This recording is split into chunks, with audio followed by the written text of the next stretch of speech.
বৌমা, ও বৌমা, কি?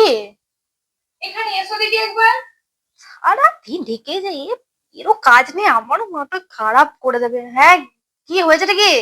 আরে এখানে এসো একবার, কাজ আছে তো নাকি? যাচ্ছি।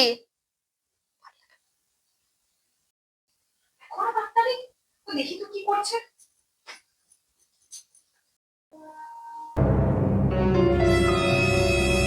বৌমা, তখন থেকে যে আমি তোমাকে ডেকে যাচ্ছে, তুমি এখানে ফোন নিয়ে বসে আছো। হ্যাঁ, ওদিকে এত কাজ পড়ে আছে, তোমার সেদিকে কোনো হুঁশ নাই।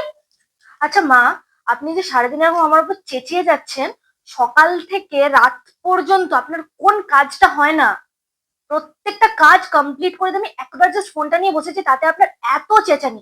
আপনি সবসময় এরকম কুটকুট করে পিছনে রাখতে থাকলে কি করে চলবে বলুন তো? শোনো, ওই সব না এখানে চলবে না, ওসব তোমার বাপের বাড়িতে গিয়ে করো। চলো আমার সাথে কাজে হাত লাগাবে, চলো।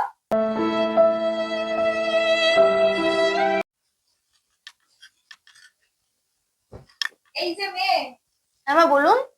শোনো, কালকে কিন্তু লক্ষ্মী পুজো। সকালবেলায় ওই 10টা অব্দি যেন পরে পরে ঘুমানো না হয়। তারপর শাখা পলা তো হাতে থাকে না, সিঁদুর তো চোখে দেখা যায় না, কালকে যেন সেগুলো পড়া হয়।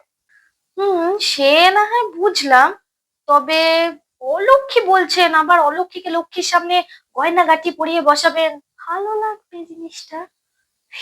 না মানে এমনি বলছি। আচ্ছা বৌমা, তোমার এই আবার কি পোশাকের ছিঁড়ি বলো তো? সারাক্ষণ সেই বেটা ছেলেদের মতো জামা কাপড় পরে ঘুরে বেড়াচ্ছ। আরে বউ তো নাকি তুমি? একটু শাড়ি, একটু চুড়িদারও যদি পরো তো বউ মানা যায়। এই আবার কি পোশাক তোমার? তা মা, আপনিও দুটো পড়ুন না, কমফোর্টেবল থাকতে পারবেন। लेकिन एक सेकंड। কি গো বৌমা, তুমি আবার এখন কি বানাচ্ছো? এই যে মা, অনেকদিন চিকেন বানানো হয়নি, তো আজকে ভাবছি একটু চিকেনই বানাই।